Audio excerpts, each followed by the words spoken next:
자, 73페이지 펴보세요. 73페이지. 빨리 73페이지 펴봐. 뭐 없어? 거의 안 했네요. 73페이지 볼게요. 자, 밑에 문제가 있는데 문제 좀 볼게. 자, 1번 보자. 위 실험에 대한 설명. 그 실험은 아까 이 실험이에요. 안 읽어봐도 되고요. 그래프를 그려줄 테니까. 이런 그래프 하나 보일 겁니다. 빨간색으로 이렇게 올라가는 그래프가 하나 보일 거예요. 자, 이 실험에 대한 설명으로 옳지 않은 거. 자, 1번. 결정이 생기기 시작할 때 용액은 불포화 상태이다인데, 자, 얘는 이제 이런 식으로 한 겁니다. 예를 들어서, 숫자가 좀 그지 같은데요? 72.6? 여기 온도? 72.6도씨에 용해도가 160이라고 써 있어. 질산칼륨이네요, 이게. 자, 요 말은 72.6도라는 온도의 물 100g에 질산칼륨이 딱 160g이 녹아있을 수 있다는 뜻이야. 근데 이제 요 사람이 어떤 식으로 시험을 한 거냐면 160g을 다 녹이지 않고 대충 한 요 정도까지 녹였어. 여기가 예를 들어서 120이라고 칩시다. 120g을 녹였어. 요 점이 뜻하는 것은 포화 곡선 밑에 있는 용액이기 때문에 불포화 용액이고, 불포화. 그러니까 더 녹일 수 있는데 좀 덜 녹였다는 뜻이야. 녹이다 말았다는 뜻이야. 72.6도씨의 온도에 120g이 녹아있는 상태입니다. 120g이. 그러면 요 점을 포화 상태까지 움직일 수 있는 방법은 두 가지가 있어. 첫 번째는 뭐냐면, 요 점을 위로 끌어올려서 요 점으로 가게 하는 방법이 하나 있고, 또는 요 점을 왼쪽으로 밀어서 요 점으로, 이렇게 밀어서 요 점으로 가게 하는 방법이 하나가 있어. 요 파란색이 의미하는 건 뭐냐면은, 지금 120g 녹였는데 내가 더 녹여서 용지를 더 집어넣어서 여기까지 끌어올리는 거야. 그럼 끌어올리는 요 방법은 용지를 몇 g 집어넣으면 돼? 120g 녹아있던 애니까 40g을 더 집어넣으면 되겠지. 그래서 용지를 40g을 더 녹인다. 녹이면 가능합니다. 녹이면. 자, 다음. 요 용액을 요쪽 왼쪽으로 그대로 밀면 다시 포화선에 딱 맞아. 근데 왼쪽으로 민다는 얘기는 온도를 떨어뜨린다는 얘기거든. 자, 여기 온도가 몇 도인지 좀 봅시다. 즉, 용해도 곡선에서 포화 용액 120도짜리 용해도의 온도를 지금 읽어볼게요. 120도 용해도일 때 온도는 63.9도야. 63.9도씨야. 그럼 온도를 72.6에서 64.9도씨로 온도를 내리면, 온도를 63.9도씨까지 내린다. 온도를 내리면 포화됩니다. 포화. 자, 그런데 내가 실수로 온도를 좀 많이 내렸어. 24.7도씨까지 내렸다고 칩시다. 숫자가 또 여기 보이니까. 24.7도씨까지 내렸다고 칩시다. 온도를. 좀 많이 내렸어요. 그럼 자, 보세요. 여기 있던 용액이었어. 불포화 용액이었어. 온도를 쭉쭉쭉 내리다 보니까 포화가 됐어. 여기까지는 좋은데 온도를 실수로 더 내렸네. 자, 용액이 여기로 갔습니다. 온도가 쫙 떨어져서 24.7도까지 떨어져서 여기 있던 용액이 여기로 갔어요. 그럼 요 영역은 무슨 영역이야? 과포화 영역이야. 과포화는 제가 과식하면 토한다 그랬지? 지나칠 과자를 써서 토하니까 다시 석출이 돼버려야 됩니다. 어디까지? 요만큼이 석출돼. 자, 요만큼의 양이 40g이었죠? 그 그래프 보니까 40. 즉 24.7도씨 용액에는 24.7도씨 물에는 용매에는 40g밖에 못 녹아. 근데 지금 얘는 120g이 녹아있단 말이야? 그러면 쭉 용해도가 떨어지면서 이게 뭐야? 이거 80인가요? 80g이, 아이고 80g이 석출돼서 바닥에 가라앉아 버립니다. 고체로 가라앉아 버려요. 녹지 못하고. 자, 그래서 이 점이 어떻게 움직이냐에 따라서 용액이 불포화, 포화, 과포화를 왔다 갔다 움직이면서 석출된 양까지 결정이 돼. 그래서 이 그래프를 잘 살펴보시고요. 자, 1번. 결정이 생기기 시작할 때 용액은 불포화 상태다. 자, 온도를 내리다가 결정이 딱 생겨. 더 녹이면 결정이 생기기 시작한 온도가 요 온도야. 요 온도일 때는 포화 상태죠. 그래서 포화 상태가 됩니다. 불포화가 아니라. 그래서 1번 틀렸네요. 2번. 시험관을 시킬 때 흰색 결정이 생기는 까닭은 더 이상 질산칼륨이 녹아있을 수 없기 때문이다. 그렇죠? 더 이상 녹아있을 수 없으니까 결정이 생기는 겁니다. 3번. 물 10g에 질산칼륨을 더 많이 녹이기 위해서 온도를 높이면 된다. 그렇죠? 온도가 올라가면 쫙 올라가겠죠? 온도에 민감합니다. 질산칼륨. 4번. 46.5도씨 물 100g에 질산칼륨 80g을 녹이면 포화됩니까? 온도가 중간에 46.5도짜리 온도가 하나 더 있고요. 46.5도씨에 80g, 자, 46.5도씨의 물에는 80g의 질산칼륨이 녹아있을 수 있어. 따라서 46.5도씨 물 100g에 80g 녹이면 포화될 겁니다. 그래서 4번이 맞지요. 포화된다. 5번. 63.9도씨에서 질산칼륨 포화 수용액 220g에 질산칼륨 100g. 자, 이걸 잘 봐야 돼요. 63.9도씨에 온도 정해졌고요. 수용액 220g.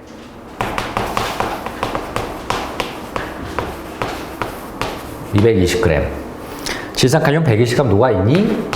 질산칼륨 120g이니 녹아있니? 이렇게 물어보는 겁니다.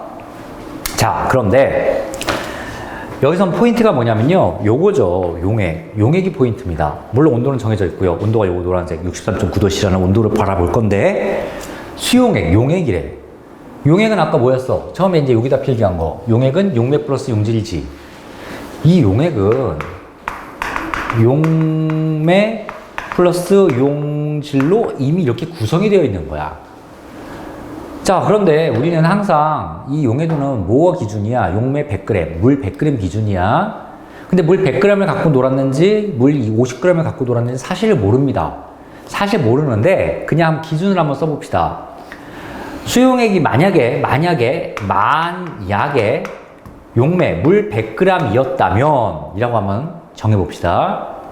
자, 용매 100g에 64.9도씨에서의 포화도는, 포화 용해도는 120이네? 120? 따라서 용매 100g에 용질 최대 몇 g 녹을 수 있다? 120g 녹아있을 수 있다는 얘기야. 야, 이건 최대야. 지금 이게 노란색 글씨가 뭐냐면 포화일 때야, 포화일 때. 그치? 근데 딱 봤더니 용매 100g, 용질 120g 녹으면 이거 두 개 섞으면 220g 딱 나오네. 그래서 수용액 220g, 포화 수용액이네요. 앞에 포화자 빼먹었네요. 포화니까 물 100g에 용질 120g이 딱 녹아있다는 뜻이겠구나. 그래서 두 개 섞여서 용액, 포화 수용액 220g이 만들어졌겠구나. 그럼 그 중에 질산칼륨 120g이니 물어봤으니까 맞네요. 그래서 5번 답 맞지요. 됐죠? 자, 이 5번 문제 조금 고쳐볼게요. 좀 바꿔볼게요. 자, 63.9도씨에 질산칼륨 포화 수용액 나한테 110g을 주었어. 110g. 그럼 그때 질산칼륨은 몇 g 있니? 라고 물어본다고 치자. 자, 그러면 수용액이야. 야, 수용액은 다시 또 용맥 플러스 용질이걸랑. 근데 원래 기준으로 용매 100g에 100g당 120g이 녹아있을 수 있으니 120g이 이렇게 녹아있어야 돼. 근데 이걸 100g, 120g 맞춰보면 두 개 섞으면 220g이 돼야 돼. 110g이 아니란 말이야. 두 개 섞으면 아이고야 220g이 돼야 되는데 왜 110g이지? 근데 딱 눈치를 보니 220이 반으로 줄었지. 그죠? 그러면 얘를 좀 반으로 깝시다. 물 100g에 용질 120g 녹아있을 수 있었다면 용매 만약에 50g에는 용질 몇 g 녹아있을 수 있나? 또 이것도 반으로 줄겠지. 60g 녹아있을 수 있겠지, 이렇게. 그죠? 근데 50하고 60 딱 더했더니 110 딱 나오네. 됐네요. 그래서 수용액 110g에는 질산칼륨 몇 g? 60g이 녹아있겠네. 됐지? 그래서 이렇게 답을 이렇게 낼 수도 있는 거야. 자, 조금 어렵게 가봅시다. 마지막 버전이에요. 이렇게 어렵게 내는 게 이제 마지막 버전이야. 자, 수용액 100g 있어. 그럼 또 이제 숫자가 100g 보인다고 좋다고 질산칼륨 100g에 120이 녹아있네요. 이 지랄 하지 마시고요. 이건 용매 100g이 아닙니다. 용액 100g이야, 지금. 용액. 그래서, 아이고야, 용액이니까 원래는 용매 100g에 용질 120g이 녹아있을 수 있단 말이지. 그지? 그런데 지금 이거 두 개 섞여가지고 두 개 섞어서 100g을 줬어. 그럼 과연 얘는 몇 그램, 얘는 몇 그램이겠냐는 거야. 몇 그램 섞여서 100g이 되느냐 물어보는 건데, 자, 포화일 땐 용매 100g과 용질 120g, 즉 100대 120이라는 비율은 변하면 안 되지. 그죠? 자, 다시 포화일 때야. 포화일 때 무조건. 자, 용매 100g일 때는 용질은 120g이래. 만약에 용매가 50g으로 줄었어. 그럼 아까 봤죠? 그럼 용질은 몇 g으로 돼? 또 반으로 줄어서 60g이 되어야겠지. 그지? 만약에 용매 100g이 아니라 용매가 10g이야. 10분의 1 줄었어. 10분의 1로. 그럼 얘도 10분의 1 줄어서 10g에는 12g밖에 못 녹겠지. 포화일 때 용매와 용질의 비율은 언제나 100대 120, 즉 10대 12야. 언제나 10대 12, 10대 12. 비율은 일정해야 된단 말이야. 비율은 일정. 자, 이제는 다시 초등학교로 가봅시다. 초등학교 6학년 때 있는 비례배분을 배워. 예를 들어서 선생님이 사탕 100개가 있어요. 100개. 사탕 100개가 있는데 철수와 영희한테 2대 3 비율로 나눠주고 싶어. 100개를. 그러면 철수한테 몇 개 주고 영희한테 몇 개 줘야 됩니까? 라는 질문을 할 때 이렇게 풀죠. 전체 100개의 의는 수학에서 뭐는 의는 곱셈입니다. 수학에서 한글로 의는 곱셈이야. 2의 3이 얼마야? 6이야. 2 곱하기 3이란 말이야. 자, 그래서 100개의 몇 분의 몇? 그렇죠. 2 더하기 3분의 철수가 이만큼. 2 더하기 3이 뭡니까? 전체 양. 2대 3이라면 2 더하기 3 분의 이만큼만 철수 거. 100개의 2 더하기 3분의 3만큼이 영희 거. 이렇게 나눠 가지면 되죠. 자, 그러면 간단합니다. 아, 수용액 100g 중에 10대 12. 10대 10이니까 사실 더 약분하면 5대 6으로 해도 괜찮아. 5대 6으로 약분해도 괜찮아. 자, 5대 6의 비율로 용매와 용질이 100g을 나눠 갖겠네. 됐죠? 자, 그러면 용매는 몇 그램? 100g의 11분의, 두 개 더하면 11분의 5가 용매 양이고요. 100g의 11분의 6이 용질 양일 겁니다. 그래서 답은 요거죠. 물론 지금 내가 그냥 강제로 만드느라 약분이 안 돼가지고 좀 이렇게 보이는데요. 약분만 되면 더 간단하게 이제 풀 수 있을 거야. 전체분의 부분으로. 자, 몇 대 몇인지만 알면 용액을 알려줘도 내가 양을 구할 수 있다는 얘기입니다. 자, 이게 가장 어려운 문제니까 나중에 나오면 또 한번 해볼게요. 자, 6번 문제. 온도가 높아서 질삭한 용해도는 감소가 아니라 증가하지요. 6번 틀렸습니다. 온도가 증가할수록 용해도가 쫙 올라가죠. 자, 오른쪽에 2번 문제 볼게요. 20도씨의 물에 대한 염화나트륨 용해도는 36이다. 같은 온도에서 물 50g에는 염화나트륨 최대 몇 g 녹을 수 있는지. 자, 다시 2번 문제인데 20도씨에서 염화나트륨의 용해도가 36이라는 뜻은 무슨 뜻이야?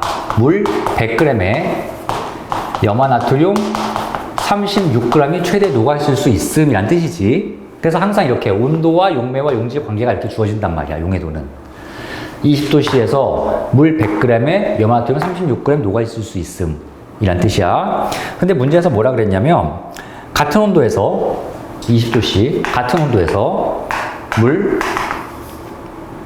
50g에는 염화나트륨 최대 몇 g 녹아있을 수 있냐 물어보는 거야. 반으로 줄었잖아. 반으로 줄어야겠죠. 18g 답이죠. 굉장히 단순합니다. 간단해요. 전체적으로 담을 수 있는, 염화나트륨 담을 수 있는 물의 양이 줄었으니까 염화나트륨도 그거에 맞게 줄면 되는 거야. 3번 문제. 오른쪽 그림은 어떤 곡체 물질의 용해도 곡선을 나타내는 것이다. A점의 용해도를 포함해. 야, 이건 굉장히 중요한 문제고요.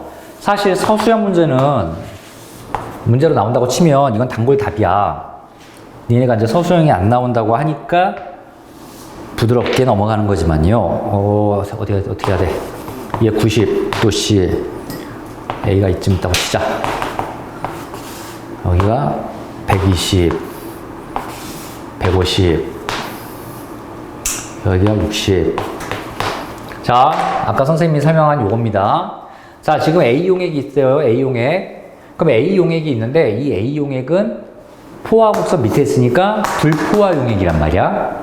불포화. 그럼 내가 얘를 포화로 만들 수 있는 방법이 두 가지가 있어요. 첫 번째는 뭐냐면요. 요만큼 용질을, 이 용질이 뭐지, 요거는? 어떤 고체 물질이네? 어떤 고체 물질이니까 그냥 어떤 물질이라고 합시다. 물질을, 어떤 고체 물질을 120g 녹아있는 애를 내가 30g을 더 녹여서 여기까지 끌어올리면 됩니다. 그래서 첫 번째 방법은 물질을 30g 더 녹인다. 그러면 여기서 쫙 올라가서 포화됩니다. 다음 두 번째, 얘를 온도를 쫙 떨어뜨려서 여기까지 가도 됩니다. 두 번째, 온도를 30도, 즉 60도까지 냉각시킨다. 요게 두 가지 방법이고요. 요 두 가지 방법은 당연히 객관식으로도 나올 수 있으니까 써야겠죠. 알아놔야겠죠. 온도를 끌어올리든지, 아니, 더 많이 녹여서 양을 올리든지, 아니면 온도를 낮추든지, 둘 중에 하나를 하면 됩니다.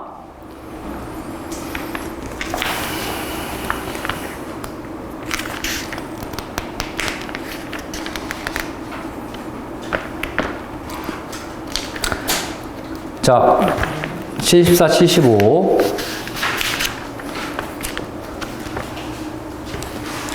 자, 74, 75는 한번, 여러분들 한번 쭉 한번 풀어보세요, 이제. 숙제입니다, 숙제. 다 해보시고요. 오늘은 혼합물의 분리를 들어가 봅시다.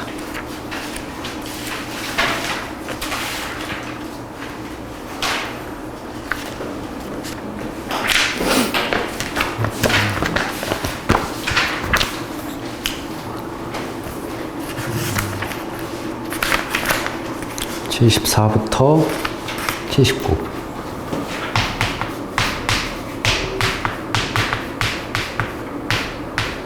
79까지 일단 하시고 좀 이따가 추가되면 더 쓸게요. 자, 이제 3번 혼합물의 분리.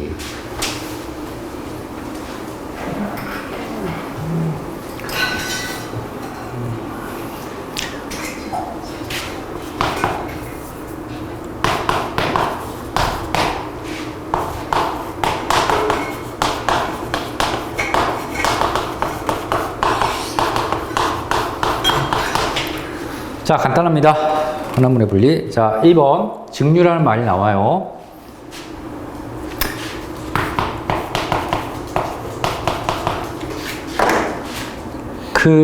다른 데 안 나오니까 여기다 해야겠네요. 자, 증류. 1번에 증류라고 되어 있고 증류에 네모칸 치세요. 자, 증류가 방법입니다. 혼합물을 분리하는 방법의 이름이야. 그래서 어떤 방법으로 분리합니까? 라는 데 나오면 뭐 증류, 뭐 여러 가지 이제 뭐 거름 여러 가지 방법들이 나오니까 그 방법을 이름을 좀 잘 써볼게요. 자, 옆에 읽어볼게. 액체 상태의 혼합물을 가열할 때 끓어나오는 기체를 냉각하여 순수한 액체를 얻는 방법 이렇게 되어 있습니다.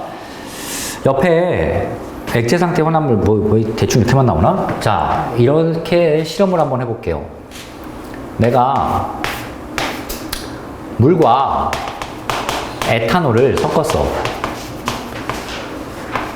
자, 물과 에탄올은 불 붙이면 불는 알코올의 일종이란 말이야. 그리고 그 물에다가 에탄올을 좀 섞으면은 이거 말만 물과 에탄올 물 수용액, 에탄올의 물 수용액인데 말만 그렇게 어렵게 나타난 거지. 이건 술이야. 술이 물에 에탄올 탄 거란 말이야.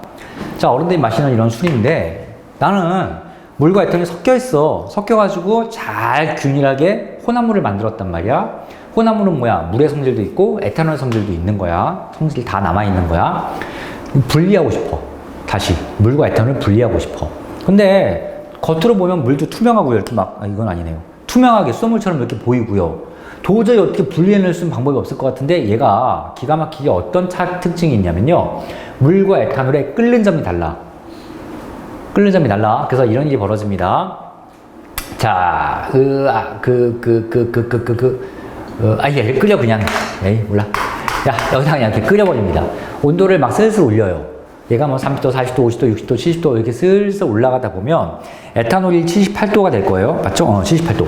에탄올이 78도, 야, 이 물이 78도가 되면 에탄올은 끓기 시작해. 물은 끓으려면 아직 한참 남았지. 100도에서 물은 끓으니까. 그럼 에탄올이 먼저 막 빠져나갑니다. 퉁퉁퉁퉁 빠져나가요. 끓으니까. 끓는다고 해가지고 내 눈에 부글부글 끓는 것처럼 보이지는 않아. 그냥 모락모락 뭔가 빠져나가. 모락모락. 그게 이제 에탄올이야. 후루룩 다 빠져나가고요. 에탄올이 다 빠져나가면 78도가 되면 이런 일이 벌어진단 말이야. 그럼 에탄올이 없는 순수한 물이 돼버려. 자, 그러면 빠져나간 에탄올이 기체가 돼서 후루 날아가는데 기체로 돼서 날아가면 불리한 게 아니지. 날아가 버리니까. 그 날아간 기체를 다시 관에 이렇게 모읍니다. 기체가 이렇게 가서 냉각, 다시 차갑게 78도 이하로 냉각을 시키면 에탄올이 이렇게 밑에 고여버려. 다시 액체로 돌아가는 거야. 그러면 물과 에탄올을 분리할 수 있게 됩니다. 자, 이렇게 분리하는 방법의 이름이 증류라는 방법이야. 증류. 자, 다시 증류 봅시다. 옆에 한글 써 있어요. 읽어볼게요. 액체 상태의 혼합물을 가열할 때 끓어나오는 기체를 냉각하여 순수한 액체를 얻는 방법 이렇게 되어 있습니다. 밑에 화살표가 중요해요. 화살표. 끓는 점이 다르고 밑줄.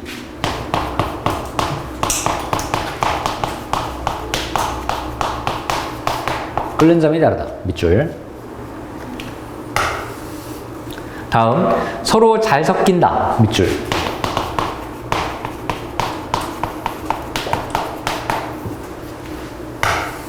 다음, 액체 상태의 혼합물. 액체 상태의 혼합물 밑줄.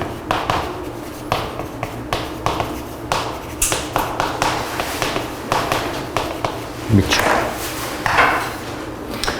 자, 이게 뭐냐면요. 증류라는 방법으로 혼합물을 분리할 때 그 혼합물의 특징이야.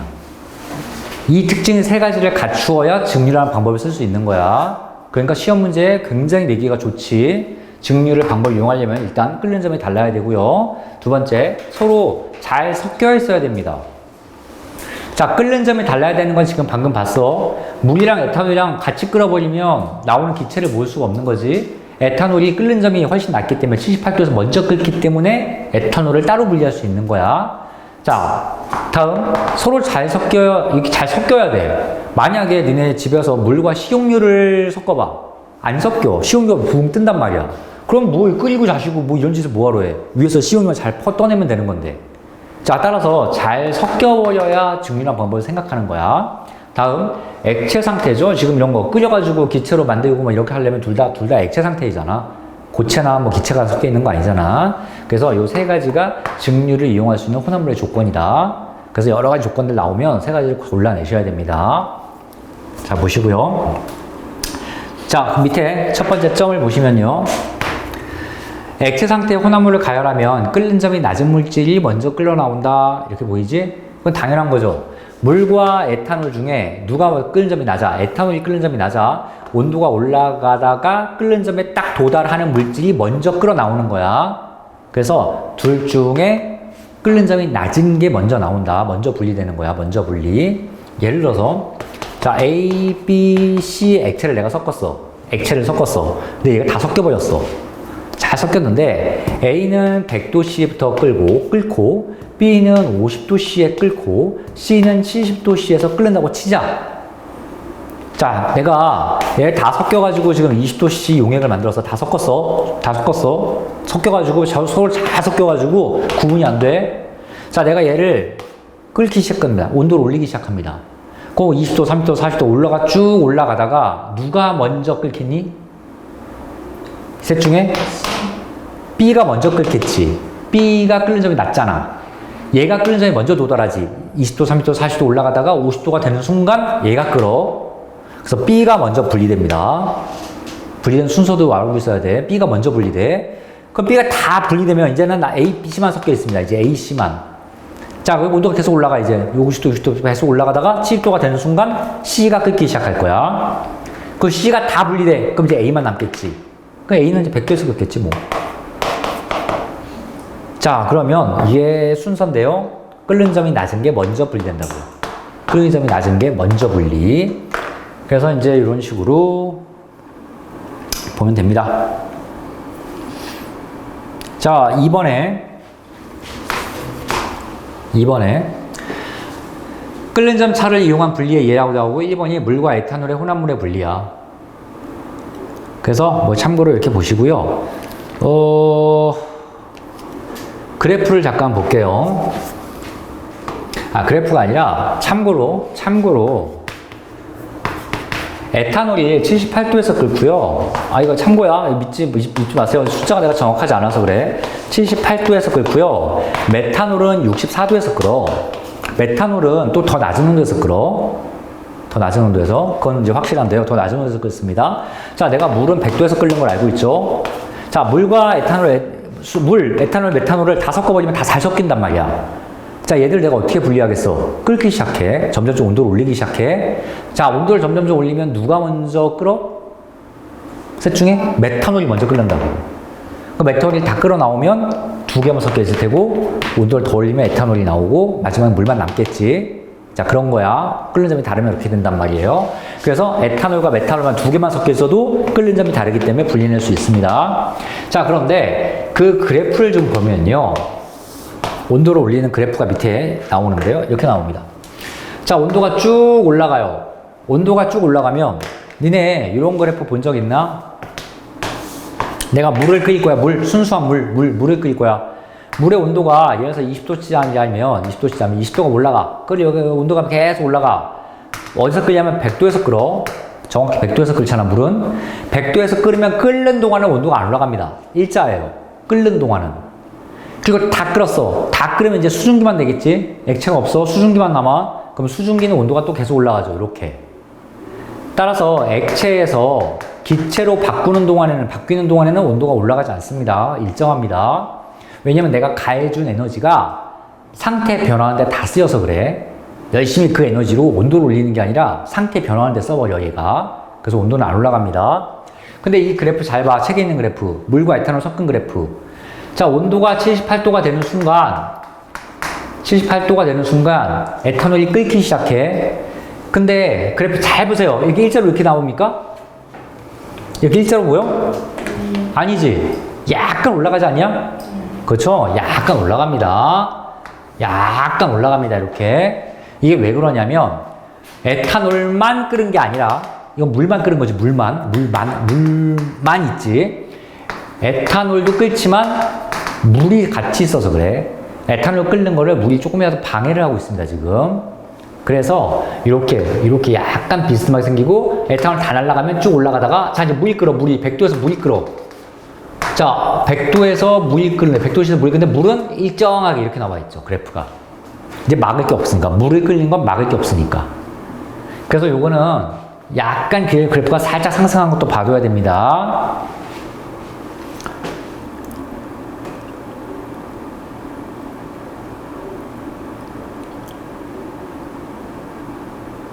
됐죠? 뭐 필기할까? 필기하지 마세요. 옆에 그냥 쭉 그런 얘기 나오고. 자, 2번 동그라미 2번 그 밑에 동그라미 2번. 그래서 얘가 뭐냐면요, 탁한 술에서 맑은 소주 얻기. 밑줄 치세요. 이건 얘라 밑줄 치는 겁니다. 탁한 술에서, 탁주라고 부르는데요, 맑은 술 얻기. 자, 니네가 술을 어떻게 만드는지는 잘 모르겠지만요, 술은 밥을 맛있게 지어서 그 밥을 물을 부어. 그러면 이제 물에다가 밥을 말아. 반만 이만한 통에다가 밥을 물에 말아가지고 이렇게 놔둡니다. 근데 그냥 놔두는 게 아니라 거기다 이제 누룩 같은 그 미생물을 넣어줘. 그럼 누룩이 열심히 발효를 시켜. 잘못 발효시키면 썩어버리는 거고요. 적당도에 잘 발효를 시키면 그 밥을 누룩이 잘 먹고선 당분을 만들어. 근데 그 당분을 다시 다른 미생물이 먹고 알코올을 만들어. 그래서 알코올이 만들어진 뿌연 물이 되고요. 밑에 밥이 가라앉아요. 밥은 이제 밥 찌꺼기가, 식혜를 만들어도 식혜 밥 찌꺼기가 있잖아. 그렇듯이 밥 찌꺼기가 나는데 그 밥 찌꺼기만 걸러서 버리면은 뿌연 우유 같은 물이 만들어집니다. 이게 막걸리예요. 그 막걸리가 탁주야. 탁한 술이라고 해서 막걸리. 근데 그 막걸리를 다시 통에 갖고 와서 뿌연 막걸리를 놓고요, 가열하기 시작합니다. 왜 가열하냐면 이 막걸리는 뿌연 여러 가지 물질들도 들어있고요. 물도 들어있고요. 에탄올도 들어있잖아. 근데 그 에탄올이 술이란 말이야. 술. 이런 것들이 막 섞여 있어. 근데 내가 얘를 뜨겁게 뜨끈뜨끈 가열하기 시작하면 에탄올은 워낙에 끓는 점이 낮기 때문에 에탄올만 먼저 빠져나옵니다. 그러면 그걸 다시 나온 기체를 잘 모아서 통에 받으면 맑은 술을 얻을 수 있어. 에탄올을 얻을 수 있으니까.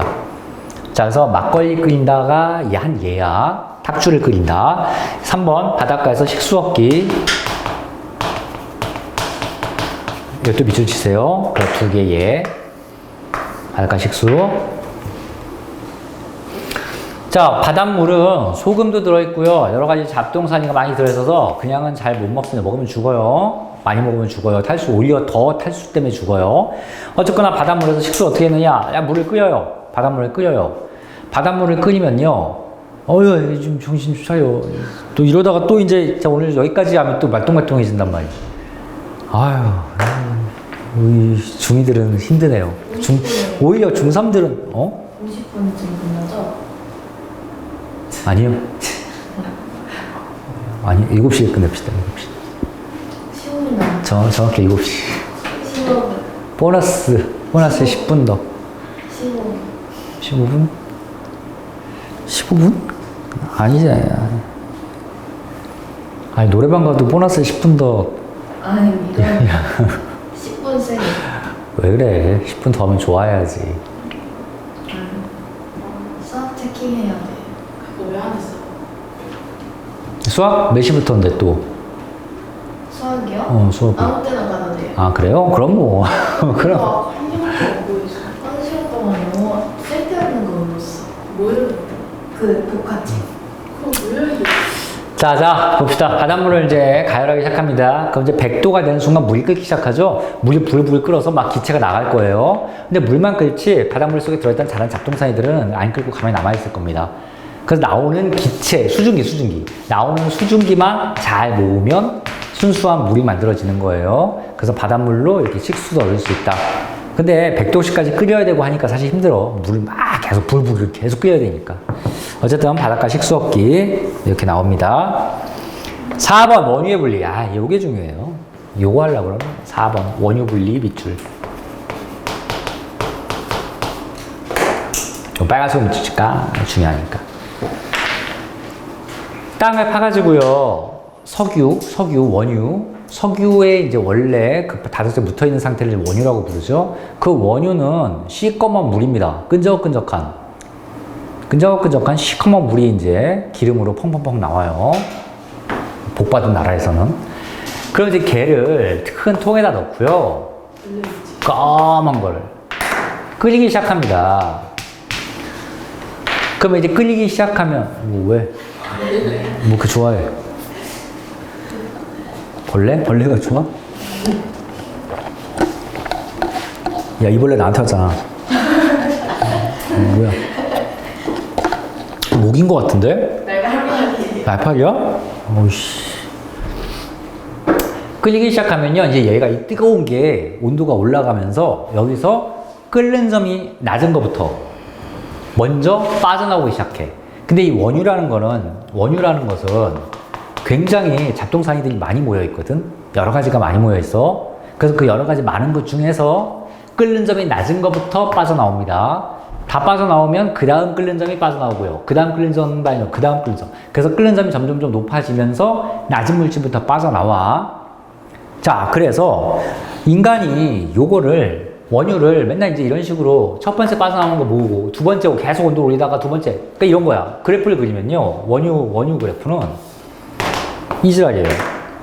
온도가 올라가다가 첫 번째 빠져나오고, 두 번째 빠져나오고, 세 번째 빠져나오고, 네 번째 빠져나오고, 다섯 번째 빠져나오고, 이지랄이에요. 그러니까 이거 그냥 계속 끓이면서 요만큼 분리하기가 너무 힘든 거야. 또 인간이 머리가 좋잖아? 그래서 또 인간이 그래서 어떻게 하냐면요. 증류 탑을 거대하게 만듭니다. 그래서 원유 정제 공장에 가면 크게 빌딩처럼 탑이 하나 서 있어. 탑이 건물처럼 몇 개가 있어. 그게 증류탑이야. 그 안에 들어가 보면 증류탑이 있어. 자, 어떻게 생긴 거냐면 어려운 얘기는 아니고요. 크다란 사람이 이렇게 요만해요. 실제로. 내가 어릴 때, 선생님 어릴 때 한번 봤어. 공장 가서. 견학 막 그런 거 할 때. 어마어마해요. 자, 이런 데다가 원유를, 아까, 지웠나? 원유를, 어떠한 이게 이런 큰 공정 같은 데다 원유를 이렇게 집어넣어놔.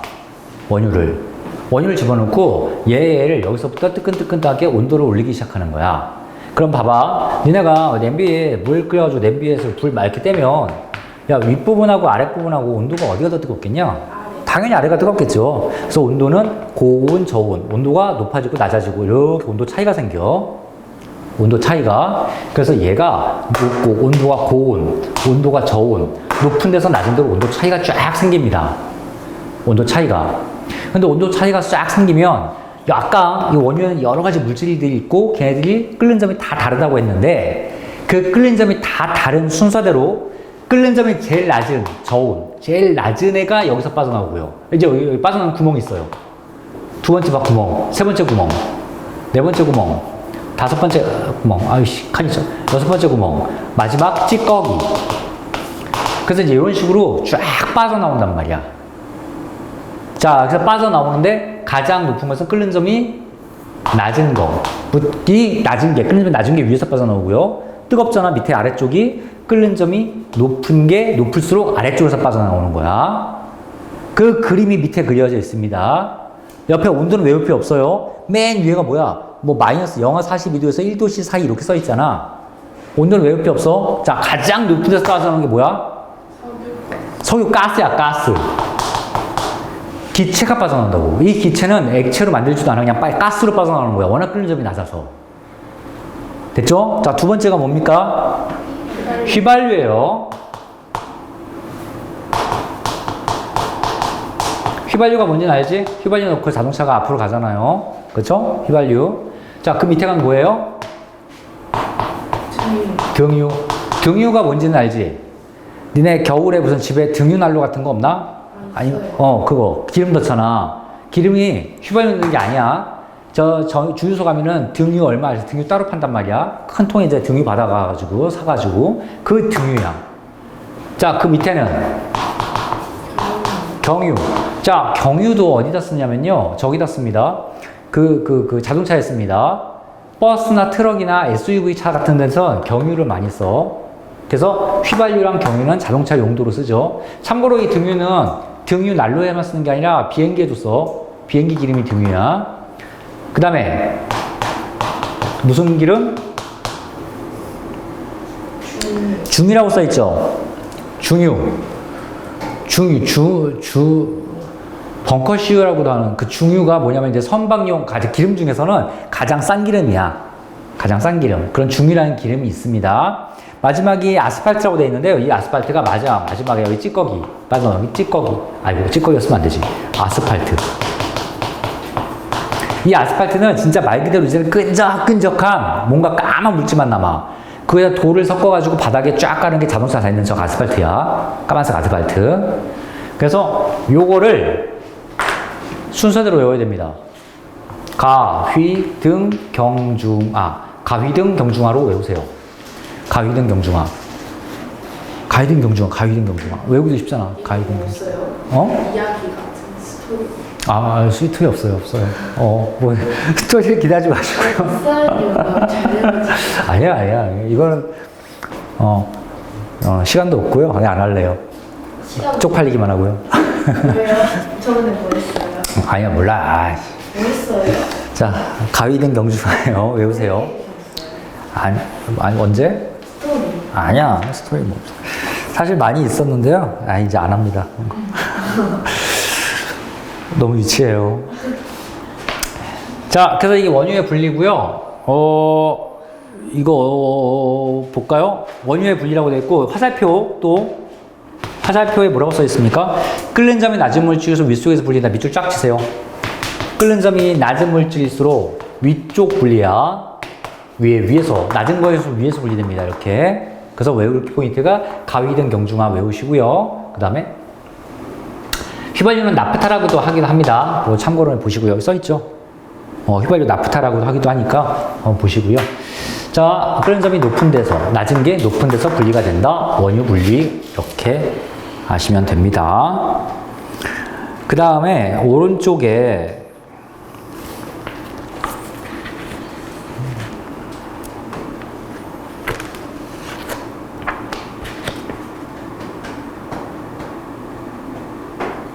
써있지가 않나요?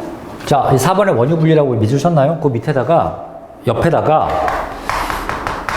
분별 증류라고 씁시다. 분별.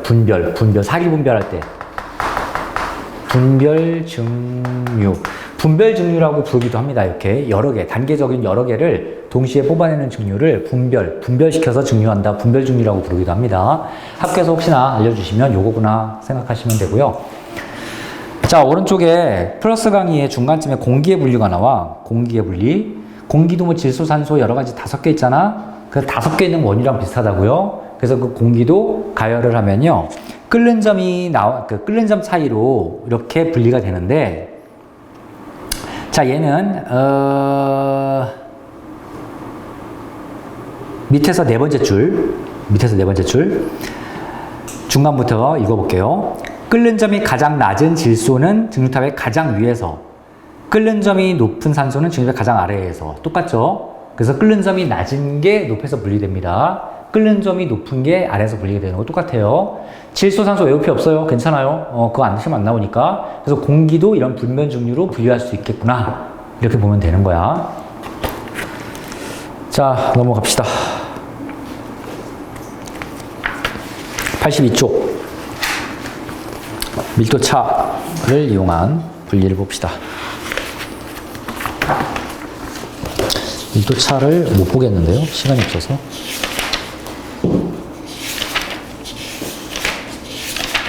다음 시간에 그럼 끝내는 걸로 하고 차라리 문제를 좀 하나 풀자. 81쪽에 1번 볼게요. 81쪽만 하고 끝내겠습니다. 힘내세요. 좀 더 하려고 했는데요. 사실 하면 30분이 될 것 같아. 30분 해야 될 것 같아. 그래서 그러기엔 또 너무. 자, 81쪽 1번. 다음은 액체 상태의 혼합물을 분리하는 실험장치에 대한 설명과 실험장치 나타내는 것이다. 괄호 안에. 자, 칸 읽어볼게요. 네모 칸. 오른쪽 그림은 무슨 차를 이용? 온돌차? 아니. 그렇지. 끓는 점 차로 이용하는 겁니다. 끓는 점 차. 사실 끓는 점이 끓는 온도니까 온도차라고. 근데 그냥 온도차는 끓는 온도인지 어느 온도인지 잘 모르니까 끓는 점이라고. 끓는 점의 정의는 끓는 온도입니다. 그래서 끓는 점 차를 이용하여 액체 상태의 혼합물을 분리하는 장치로 혼합물을 가열하면 끓는 점이 그렇죠. 낮은 물질이 먼저 끓어나옵니다. 낮은 거. 자, 2번. 오른쪽 그림은 물과 에탄올 혼합물의 가열 곡선이다. 가, 라 중 에탄올이 주로 끓어나오는 구간과 물이 끓어나오는 구간을 고르세요. 자, 첫 번째 평평한 구간에 주로 뭐가 끓어나온다? 에탄올이 끓어나오고요. 두 번째 평평한 구간이 물이 끓어나오는 구간입니다. 이 문제에서는 나와 라가 되겠네요. 나라.